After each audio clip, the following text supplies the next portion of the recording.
Bonjour à toutes et à tous. Dans la grande tribune de la Relance, aux rencontres économiques d'Aix-en-Provence, il fait beau, le chant des cigales est là, annonce la reprise. Nous sommes avec Bertrand Dumazy, le président d'Edenred. On préférait dire peut-être Ticket Restaurant, c'est plus simple pour ceux qui ne connaissent pas forcément le nom Edenred. Alors Bertrand Dumazy, c'est la reprise. Quels sont les indices, les signes que vous voyez dans notamment les habitudes de consommation peut-être de vos clients? Oui. Non mais Philippe, bonjour. Oui, c'est la reprise. Et nous, on le voit en fait, puisqu'on a la chance de traiter les paiements. Et quand on regarde en fait la courbe des paiements, elle est en très grosse croissance par rapport à 2020, mais aussi par rapport à 2019. Ça a commencé quand, mai, juin? Alors, tout dépend des pays où vous êtes, puisque Edenred est présent dans 46 pays. Ça va de Singapour à Santiago du Chili. Mais si on parle de la France, ça a bien redémarré en fait dès le mois de mai et avec une accélération en juin. Et on pense que ça va continuer dans les mois qui viennent. Et si vous regardez au niveau mondial, vous disiez vous êtes Alors, dans le c'est ouais. l'Asie qui a redémarré le premier? Alors en fait oui, l'Asie a redémarré en premier, sachant que l'Asie s'est moins arrêtée que le continent européen.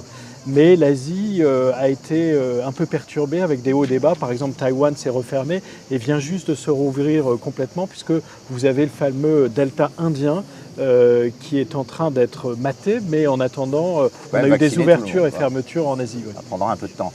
Quelle est la part de la restauration dans votre chiffre d'affaires au niveau mondial et en France? Et est-ce que justement, il semblerait, quand on regarde votre cours de bourse, quand même que les marchés ont vu cette reprise comme un bon signe pour vous aussi? Oui.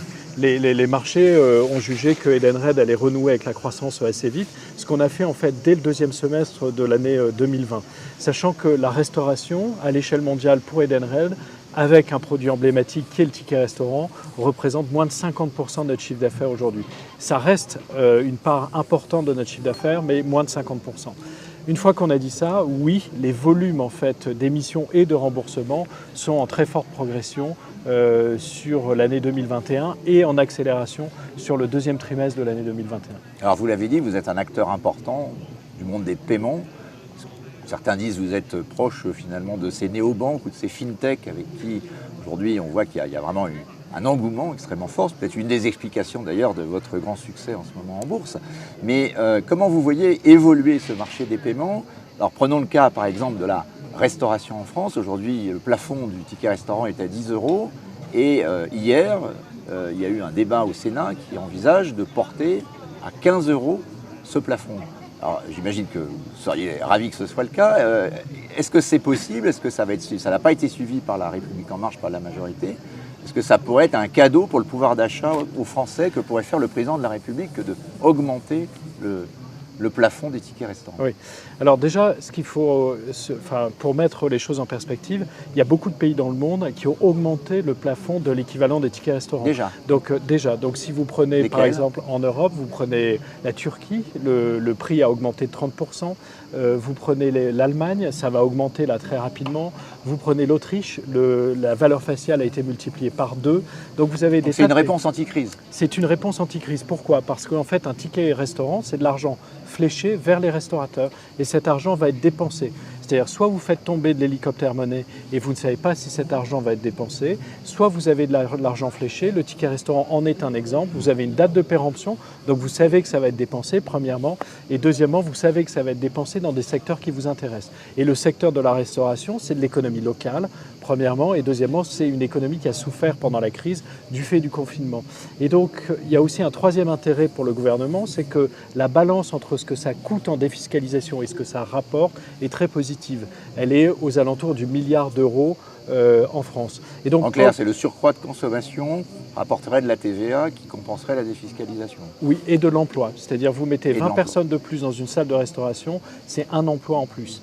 Et donc l'emploi plus la TVA fait que le solde positif est assez important, de l'ordre du milliard d'euros en France. Si c'est si génial que ça, pourquoi Macron ne le fait pas? Pourquoi est-ce qu'ils hésitent? Alors, après, il y a des tas d'autres considérations et de priorités, mais ce que je crois comprendre, c'est que l'amendement qui a été proposé au Sénat est transpartisan, c'est-à-dire que tous les partis politiques en France ont compris que c'était intéressant, ils voient ce qui se passe dans les autres pays du monde et probablement qu'il y a un temps de maturation et de prioritisation, mais j'ai bon espoir qu'on y arrive. Alors, on dit c'est la reprise, elle est là, mais en même temps, on sait qu'il y a certains secteurs qui souffrent, certains salariés qui vont avoir du mal aussi à retrouver les mêmes niveaux de pouvoir d'achat. Ça va être un sujet probablement à la rentrée. Le chômage reste aussi probablement une question.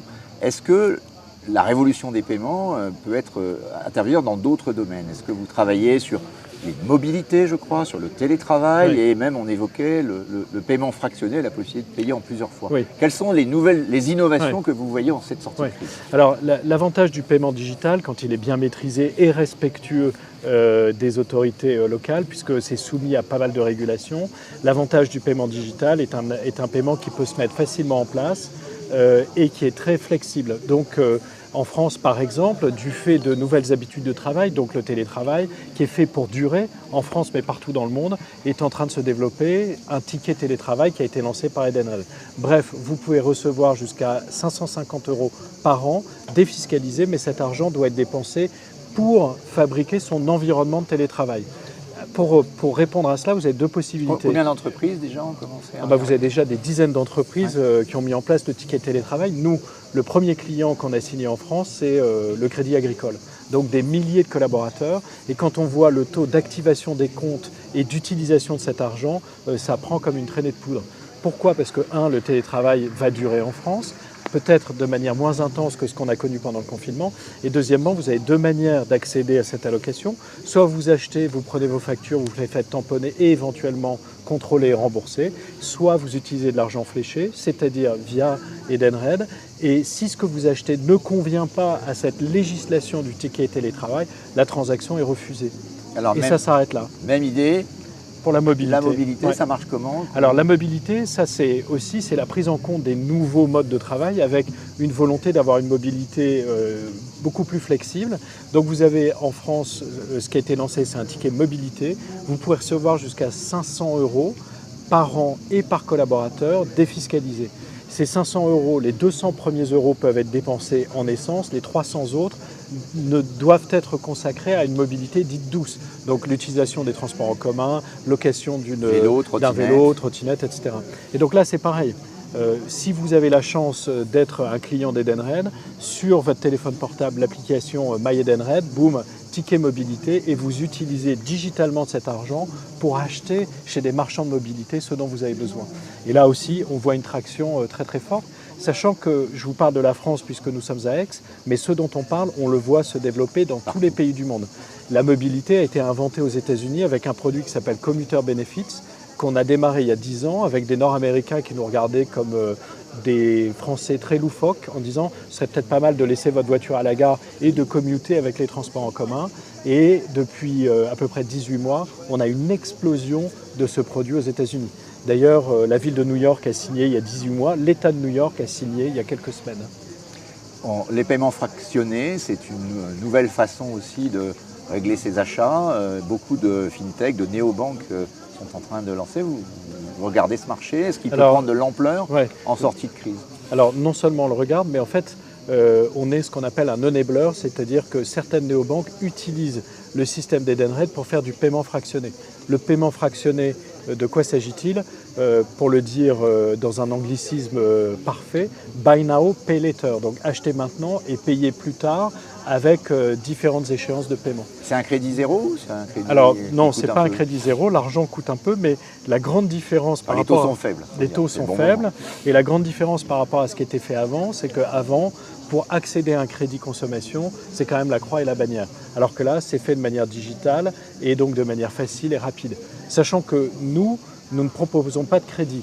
Nous donnons les systèmes digitaux qui permettent aux néobanques... On n'est pas une banque. On n'est pas une banque, on n'est pas une néobanque. En revanche, on est capable de processer ce genre de transactions et fournir le système digital qui sous-tend ce service. Bertrand Dumazy, vous me tendez un peu la perche, mais pourquoi ne pas aller jusqu'au métier bancaire? Finalement, il y en a d'autres qui s'y sont essayés et ça leur a plutôt profité. C'est les nouvelles banques qui sont en train de révolutionner la banque de papa. Alors aujourd'hui, ça n'est pas dans notre plan stratégique. Ça ne veut pas dire que ça ne pourra pas le devenir un jour. Mais aujourd'hui, quand on regarde déjà tout le pain que nous avons sur la planche, on peut rester vraiment centré sur notre cœur de métier, c'est-à-dire d'être et de continuer à être le leader mondial des paiements fléchés. Vous êtes également un acteur important de la fidélisation.